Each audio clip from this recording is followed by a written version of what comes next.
এই শহরে এবার ফেরার পর এটাই ছিল আমার প্রথম সকাল। ছেলেবেলায় বাবা বলতেন, জীবন থেকে আনন্দকে বেছে নাও, কষ্টকে ঝেঁটিয়ে বিজয় করো। ঢাকায় সেই খুশির সন্ধানে ফিরে এসেছি।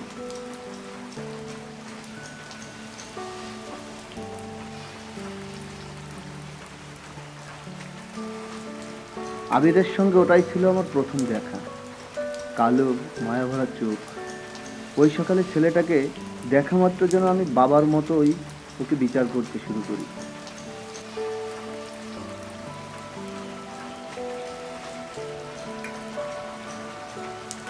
আমি কেবল অবাক হয়ে দেখি ছেলেটাকে। ছেলেটার চোখের সঙ্গে যেন আমার মায়ের খানিকটা মিলও আছে। বড় বড় কালো কালো চোখ, মুখের কোথায় যেন মিতার সঙ্গে মিল আছে।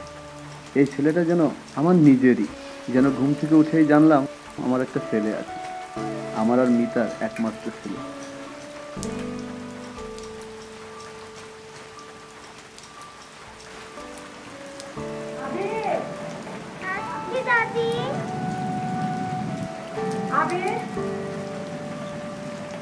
কি হাল করেছিস বারান্দার?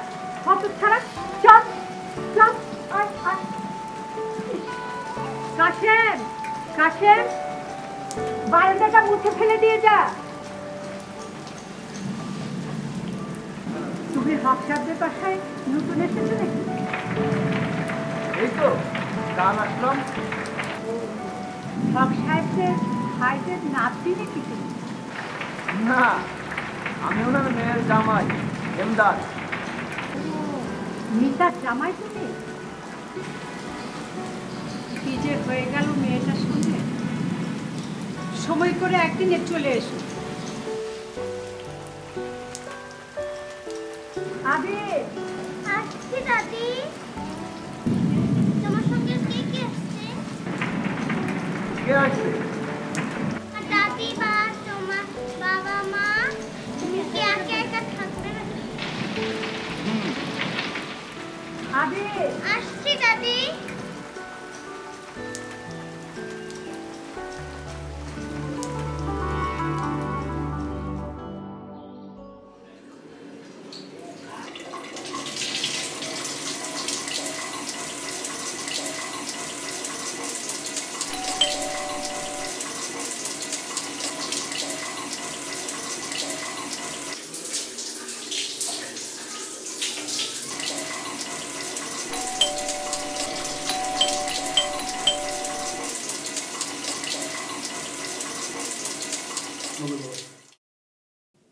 আবির,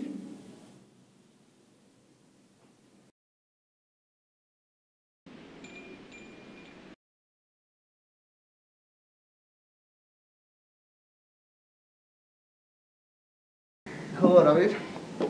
দাদিকে আবার হাসপাতালে নিয়ে গেছে কাশেম কাকা। দাদি কি মরে যাবে? কাকা আমাকে হাসপাতালে নেয় না কেন? বড়রা গেলে ছোটদের যাওয়া বারণ কেন? আচ্ছা ইমদাদ, আমি আর কত লম্বা হলে বড় হব? খাও।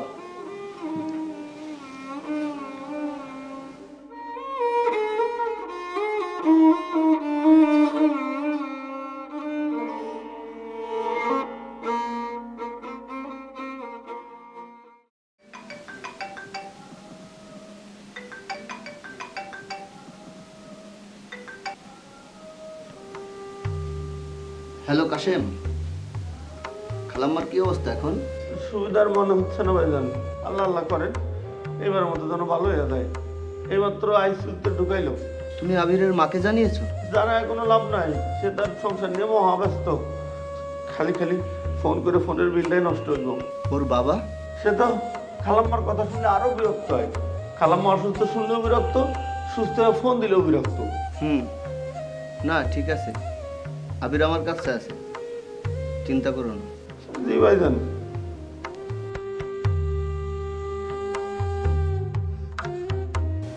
দাদি কি মরে যাবে? না তো, ধুর।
মুখটা কালো কেন?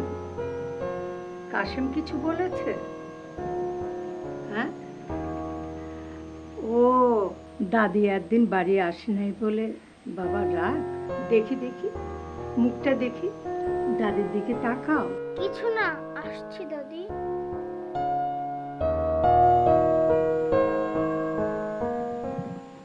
আগে হাসপাতাল থেকে ফিরে ছেলেটা কাছে ঘেঁষে থাকতো, একদম কোথাও যেতে চেত না। এবার পাক্কা 2 মাস হাসপাতালে চক্কর দিয়ে আসলাম। এই বয়সে হাসপাতাল তো একরকম ঘর বাড়ি হয়ে যায়। ছেলেটা কি তাহলে বড় হয়ে গেল?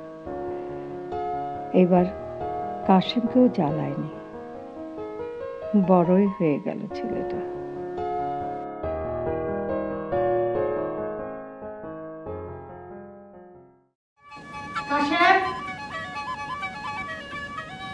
ও ওখানে থাকলো কেন? আমি কি করতাম? আপনি রয়েছেন হাসপাতালে, তা আবার আইসিইউ। ডাক্তার কিছুক্ষণ পর পর আহে আর মুখ কালা করে থাকে। আমি আপনারা দেখব না বেজে দেখব। এবারের অবস্থাটা আসলে খুব জটিল ছিল। আমি এতগুলো টাকা খরচ করে ভাইজানকে ফোন দিলাম। ভাইজান কি কয় জানেন? কয় আবেগে বোটিংয়ে পাঠাই দিন। আপনি করেন, আমি কি করব? কই যাব? এমদাদ সাহেব তো একাই বেবাক কাণ্ড সামাল দিছে। আমি কি করব?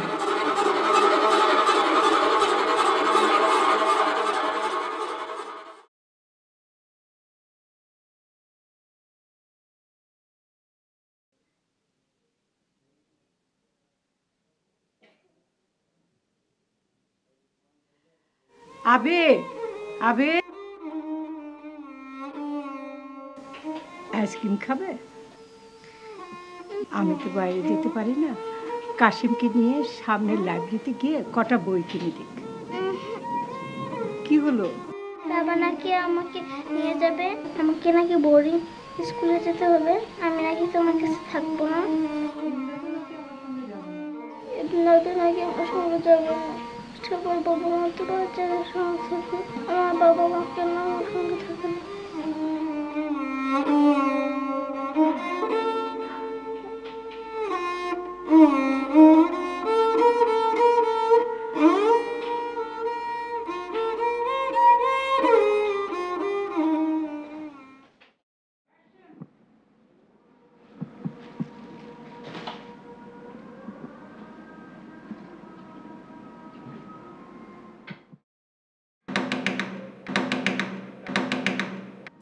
এটা কাশেমি, কাউকে আলাদা করে বলে দিতে হয় না। কলিং বেল বলে কিছু আছে, এ ব্যাপারটা কাশেমকে বোঝানো যায় না। লোকটার সবসময় তারা থাকে। ভাবটা প্রধানমন্ত্রীর সদর দপ্তরের প্রোটোকল। সে ঘরে চিনি শেষ হয়ে গেল, এভাবেই করা নারে।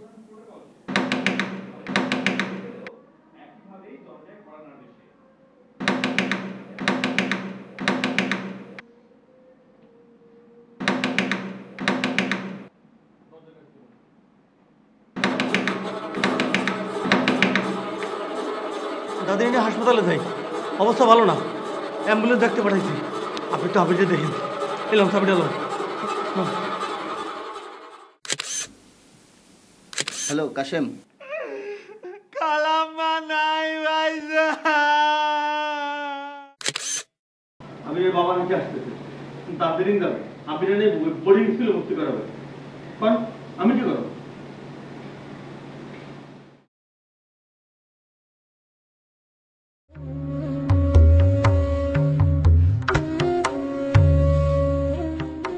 এমদাদ সাহেব, আপনার কথা বেশ শুনেছি মিতার মুখে। দেখুন তো, মা মারা যাওয়ার পর এই কদিন আপনাকে বেশ ঝামেলা পোহাতে হয়েছে। হলো কি, আবির মা খুব ব্যস্ত তার ফ্যামিলি নিয়ে, আমি আমার না। পানি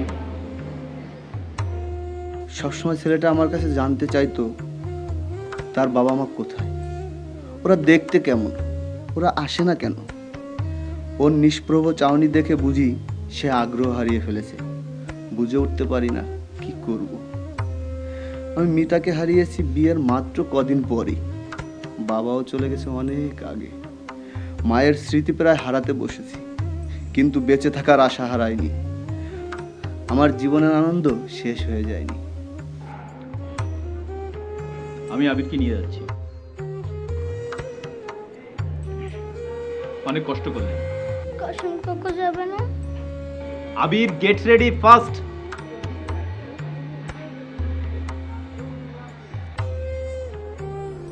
তুমি দার্জিলিং যাবে, ওখানে তোমার অনেক বন্ধু হবে।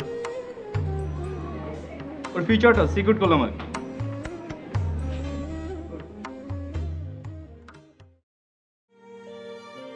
কাল যা ঘটলো এটাই স্বাভাবিক।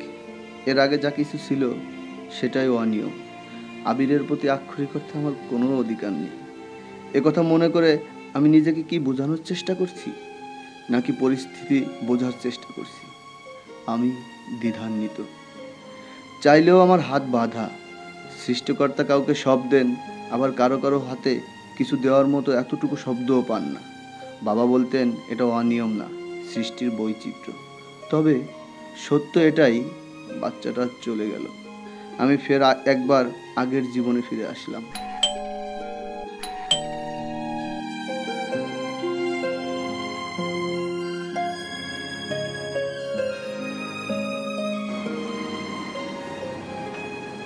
আপনি আবিরের দাদির লিগাল অ্যাডভাইজার না? জি, চিনতে পেরেছেন তাহলে?